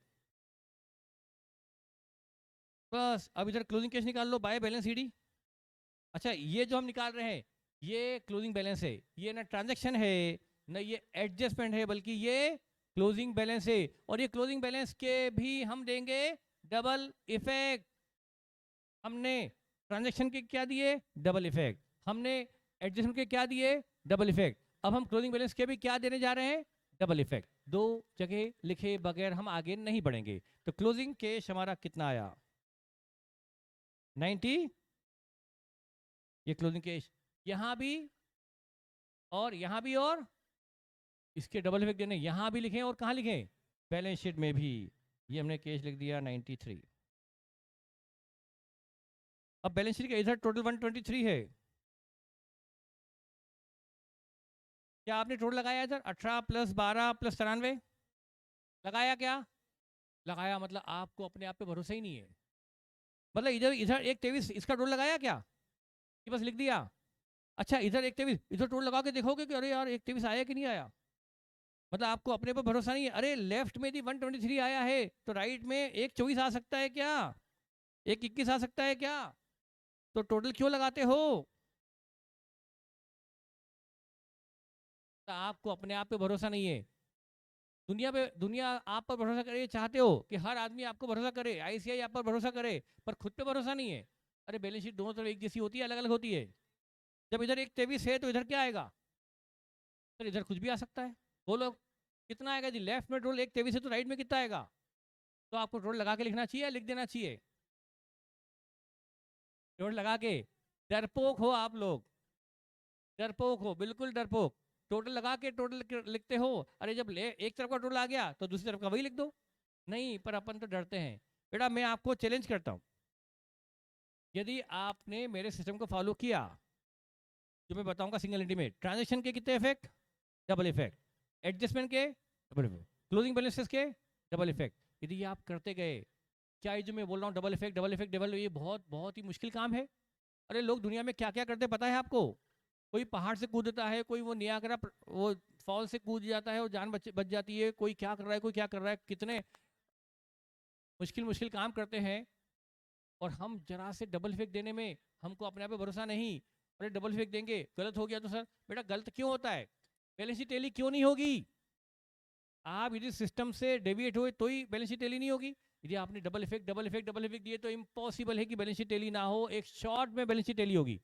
और आप एक समझदार बच्चे को पहले एग्जाम्पल, पहले होमवर्क, पहले क्वेश्चन से ही ये कोशिश करना है कि एक बार भी ऐसा ना हो कि हमारी बैलेंस शीट में डिफरेंस आ जाए और हम गलती जाके रीचेक करें और फिर उसको करेक्ट करें। जब हम ट्रांजेक्शन के डबल इफेक्ट दे रहे हैं, एडजस्टमेंट के डबल इफेक्ट दे रहे हैं, क्लोजिंग बैलेंस के भी डबल इफेक्ट दे रहे हैं, तो फिर बैलेंस शीट में डिफरेंस आने का कोई रीजन बचता कहाँ है। ठीक है बेटा। तो सारे अच्छे स्टूडेंट जो 90 प्लस का टारगेट लेके चल रहे हैं, उनका सिर्फ ये टारगेट ना हो कि हमारा आंसर सही आ गया, बल्कि टारगेट क्या हो, फर्स्ट शॉट में आंसर सही आया। ये कभी भी नहीं हुआ हमारे साथ कि हमने बैलेंस शीट में डिफरेंस आ गया और फिर हमने गलती जाके चेक करी कि यार क्या क्या छूट गया। हमने यहाँ अमाउंट 18,000 लिखा, वहाँ 1800 लिख दिया। यहाँ 20,000 डेबिट तो किया, 20 क्रेडिट नहीं किया, फिर तो गलती है, फिर तो बैलेंस शीट में डिफरेंस आएगा। तो आप सिस्टम से डिविएट होंगे तभी डिफरेंस आएगा, अदरवाइज नहीं आएगा। आपकी फर्स्ट शॉर्ट पे बैलेंस शीट टैली होगी। ये आपका टोटल है 123। ठीक है, आगे बढ़े। ये था हमारा एग्जाम्पल नंबर 1। मैं इससे भी इजी एग्जाम्पल से शुरू कर सकता हूँ। क्या इससे और इजी एग्जाम्पल लेना है या इससे अपर लेवल पे जाए, बोलिए चलेगा ना। ठीक है बेटा, हम अब सेकंड एग्जाम्पल इससे अपर लेवल पे जाते हैं। Example 2।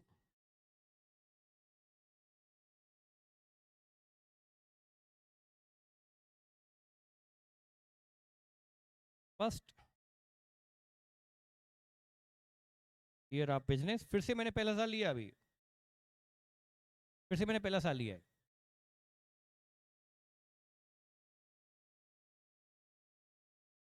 First year transactions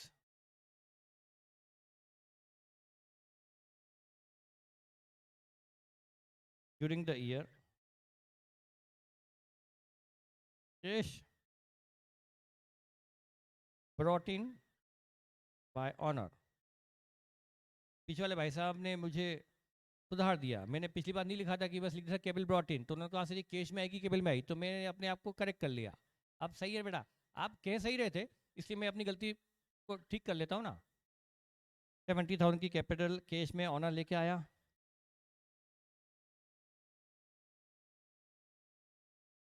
credit purchase ₹5 lakh. Credit sale ₹650।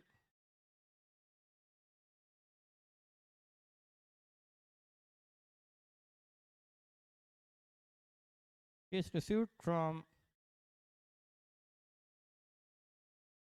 customer ₹6 lakh. Cash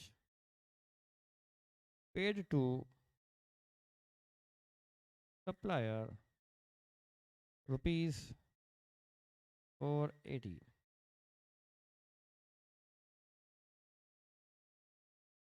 Cash expenses ₹65। बस टाइम हमारे पास ज़्यादा नहीं है।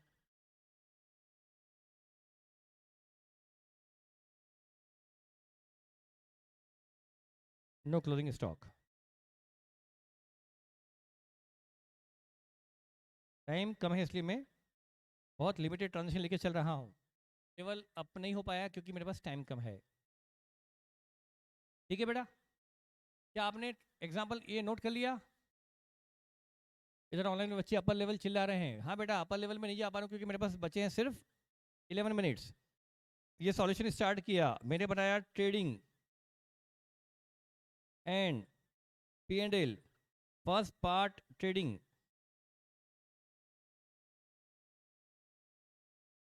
Second part P&L।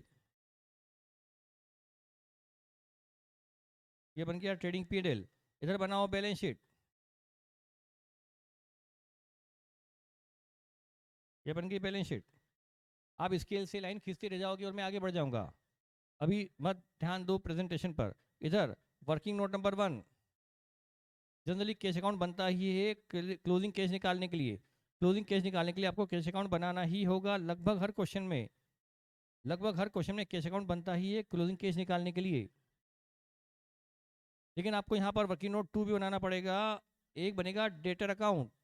डेटर मतलब, डेटर मतलब कस्टमर अकाउंट, कस्टमर का अकाउंट, जिनको हम उधार माल बेचते हैं उनका अकाउंट। कैश अकाउंट बना लिया, यस। डेटर अकाउंट भी बनेगा, जिनको उधार माल बेचते हैं उनका अकाउंट। ये एक नहीं बल्कि कई सारे कस्टमर का कंबाइंड अकाउंट है। क्या बोला मैंने? ये एक नहीं दो नहीं बल्कि जितने भी हमारे क्रेडिट कस्टमर्स हैं सबका एक कंबाइंड अकाउंट है, डेटर्स अकाउंट। और working note 3, creditors account,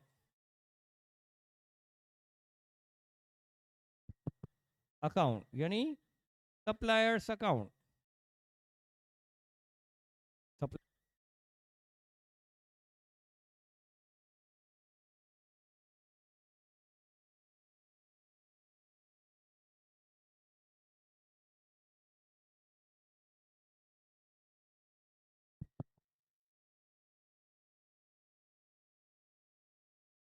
supplier account.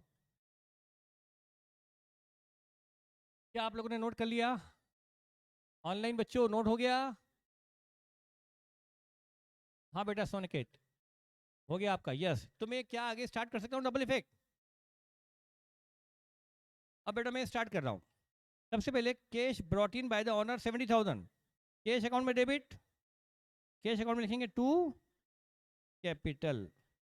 Cash account में 70,000 डेबिट, कैश अकाउंट में डेबिट, और कैपिटल अकाउंट में क्रेडिट। और ये कैपिटल बैलेंस शीट के इनर कॉलम में आ गई 70,000, क्योंकि इसमें प्रॉफिट जुड़ना बचा है या लॉस घटना बचा है। तो हमने कैश को डेबिट कर दिया 70,000 से और कैपिटल को क्रेडिट कर दिया 70,000 से। Is it okay? नेक्स्ट फिर है क्रेडिट परचेज 5 लाख। एंट्री क्या होती है? Purchase to creditor, credit purchase, purchase to creditor. अच्छा, आप, मुझे लगता है मैंने आपको डेटर क्रेडिटर्स नहीं समझाया। डेटर जिनको हम उधार माल बेचते हैं, और क्रेडिटर वो जिनसे हम क्रेडिट पर गुड्स खरीदते हैं, वो हमारे होते हैं क्रेडिटर। क्या आपको पता नहीं है? डेटर जिनको उधार माल बेचते हैं और क्रेडिटर जिनसे उधार माल खरीदते हैं। तो हमने उधार माल खरीदा है तो एंट्री क्या होगी? Purchase to creditor. तो क्रेडिटर में क्या लिखेंगे? By purchase. क्रेडिटर में 5,00,000 रुपीज क्रेडिट, और क्रेडिटर में 5,00,000 तो किया क्रेडिट, और इसको डेबिट कहाँ करूं? ट्रेडिंग अकाउंट में ये परचेज हो जाएगी डेबिट टू परचेजेस। रुपीज 5,00,000 की परचेज को मैंने ट्रेडिंग में तो किया डेबिट, और क्रेडिटर्स अकाउंट में किया क्रेडिट। क्या ये कुछ नया पॉइंट आ गया? बहुत टिपिकल। मैंने इस परचेज को ट्रेडिंग में डेबिट कर कर क्रेडिटर में क्रेडिट कर दिया। एंट्री, एंट्री सोचो पोस्टिंग करो, एंट्री सोचो पोस्टिंग करो। बेटा मैं एंट्री सोच कर पोस्टिंग ही कर रहा हूँ। एंट्री क्या होती है? Purchase to creditor. तो क्रेडिटर में क्या लिखूं? By purchase. तो क्रेडिटर में यदि क्रेडिट करूंगा तो ट्रेडिंग में डेबिट करूंगा ना इस परचेज को। सेल, सेल हुई है 650 की क्रेडिट सेल, क्या करूं? ट्रेडिंग अकाउंट में क्रेडिट, ट्रेडिंग अकाउंट में तो इसको करूंगा मैं क्रेडिट, और डेटर्स में करूंगा डेबिट टू सेल।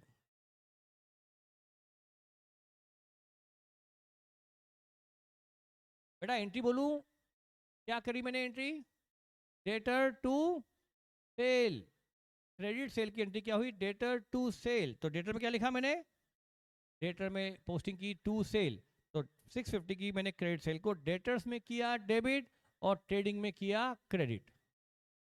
यस बेटा, यस, ये भी हो गया। फिर कैश रिसीव्ड फ्रॉम कस्टमर, 6,00,000 मुझे कस्टमर से मिला, तो क्या एंट्री होती है? Cash to debtor. तो कैश अकाउंट में डेबिट टू डेटर 6,00,000, 6,00,000 मिला, तो कैश अकाउंट में मैंने किया डेबिट, कैश अकाउंट में किया डेबिट, और डेटर अकाउंट में करेंगे क्रेडिट बाय कैश। तो हमने 6,00,000 की जो कैश रिसीव हुई उसको डेटर में तो किया क्रेडिट, और कैश में कर दिया डेबिट। ठीक है। इसके बाद 480 का payment to supplier, paid to supplier 480, supplier को 480 दिया, 480 सप्लायर को दिया, तो क्या करेंगे? एंट्री क्या होगी? Creditor to cash. तो क्रेडिटर में लिखेंगे टू कैश, 480 का पेमेंट क्रेडिटर को किया, तो एंट्री हुई क्रेडिटर टू कैश। तो क्रेडिटर में लिखेंगे टू कैश, क्रेडिटर अकाउंट में डेबिट, और कैश अकाउंट में क्रेडिट बाय क्रेडिटर।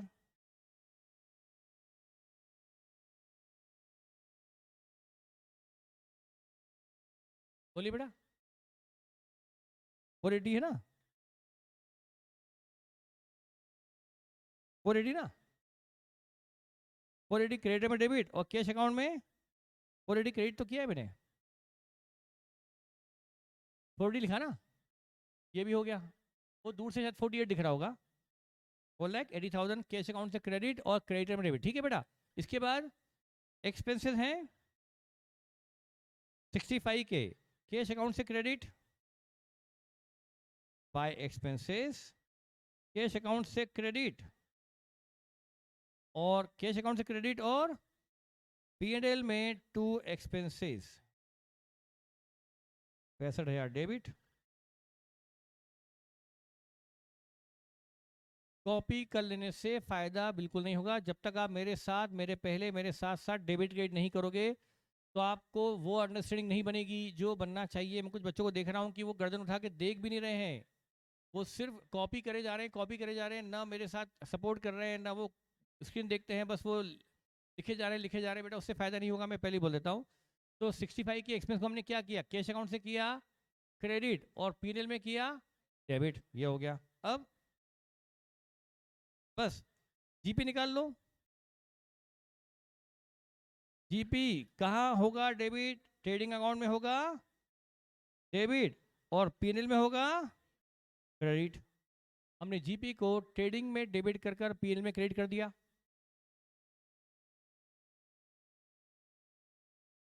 अब निकालो नेट प्रॉफिट।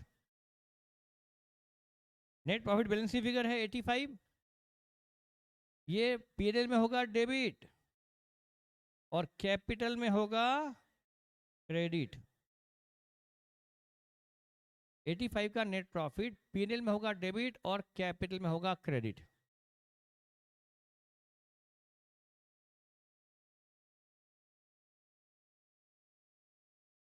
बाहर केबल कितनी आ गई? 155 आ गई। अब मैं क्या करूं? बोलो बेटा, आप क्या बोल रहे चाहती है? अब हम क्या करें?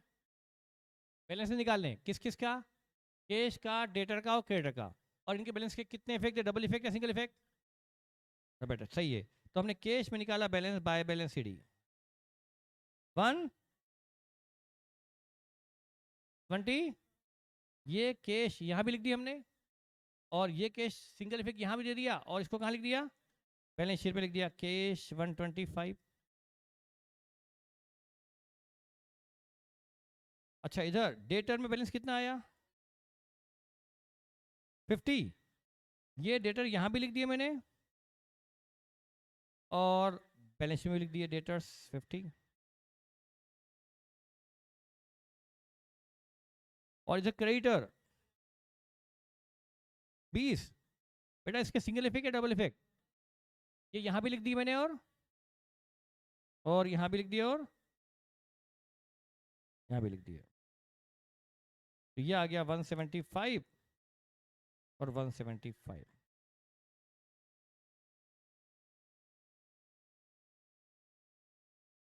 क्या बैलेंस शीट टैली हो गई? ठीक है बेटा, टाइम हमारे पास कम था तो मैंने थोड़ा सा स्पीड से करवा दिया। क्या ऐसा एग्जाम्पल फिर से लें कल? ये ऐसा एग्जाम्पल लूँ कल एक और? जो बच्चे सिर्फ पड़ोसी की कॉपी में देखकर नोट कर रहे हैं उनको ये चैप्टर कैसे समझ में आएगा? मुझे तो ये समझ में नहीं आ रहा है। जो ना मुझे सुन रहे हैं, ना मुझे देख रहे हैं, ना स्क्रीन पे देख रहे हैं, ना मेरी बात का डबल इफेक्ट का जवाब दे रहे हैं, वो सिर्फ क्या कर रहे हैं? पड़ोस की कॉपी में देख देख के लिख रहे हैं। बताओ क्या उसको ये चैप्टर समझ में आ सकता है? और बेटा बाद में ये होगा कि चैप्टर हाथ से निकल गया। बेटा गलती बच्चों की होती है, वो टीचर के हिसाब से चलना ही नहीं चाहते, तो उसको समझ में आ ही नहीं सकता। कि आप मुझे सुन नहीं रहे हो, समझ नहीं रहे हो, सिर्फ पड़ोस की कॉपी में देख के लिख रहे हो तो आपको चैप्टर नहीं आ सकता। ऐसा क्यों होता है कि 1 2 4 बच्चों को समझ में आता नहीं और बाकी सब धड़ाधड़ कर लेते हैं? वो अपने आप को चेंज करना चाहते ही नहीं है बेटा। वो चेंज करेंगे तभी जाके उनको मेरे हिसाब से चलेंगे। मेरे और अपना ईगो एक तरफ रखो बेटा, मैं टीचर हूँ, आपने पेमेंट दिया है, आपका पूरा हक है मुझसे डाउट पूछने का और मेरा पूरा हक है आपके ऊपर। मैं ये चाहूँगा कि आप मेरे हिसाब से चलो। बेटा जितनी आपकी उम्र नहीं है उससे ज़्यादा तो मुझे पढ़ाते हुए हो गए हैं, इसलिए आपको ईगो को एक तरफ रख देना चाहिए और मैं जो बताऊँ वैसा फॉलो कर लोगे तो आपको फ़ायदा होगा। ठीक है बेटा, तो ये सिस्टम है अपना। तो बेटा कुछ बच्चे ऐसे हैं जिनको ये कॉन्फिडेंस है, जबकि मैं चाहता हूँ कि ये आप मेरे साथ साथ डबल फेक दो और सीखो सिस्टम को। और कुछ को कॉन्फिडेंस है, और कॉन्फिडेंस नहीं बोलूँगा उनका मैं, उनको कॉन्फिडेंस है कि वो मेरा सॉल्यूशन नोट नहीं कर रहे। तो कॉन्फिडेंस है कि हम यही क्वेश्चन घर जाके इसी सिस्टम से खुद करेंगे ना।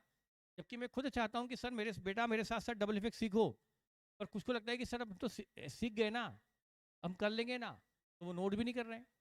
मैं ऐसे बच्चे देख रहा हूँ, अच्छी बात है, और बस वो मुझे पता है कि घर जाके करना चाहते हैं इसीलिए यहाँ पर नोट नहीं कर रहे हैं। तो वो भी आप, यदि आप 100% कॉन्फिडेंट हो तो आप कर सकते हो कि आप नोट मत करो। बाकी तो मैं अभी तो मैं चाहूँगा थोड़ा भी आपको अपने आप मतलब थोड़ा भी सीखना है तो आप पहले डबल इफेक्ट मेरे साथ देते चलो, और आपको आ गया कि सर हम तो कर लेंगे ना, बस हमें कोई 1% भी दिक्कत नहीं, तो फिर तो बिल्कुल आप इसको भी घर जाके कर सकते हो। क्वेश्चन लिखा हुआ है, सॉल्यूशन बना लोगे। ठीक है बेटा, चलिए ओके।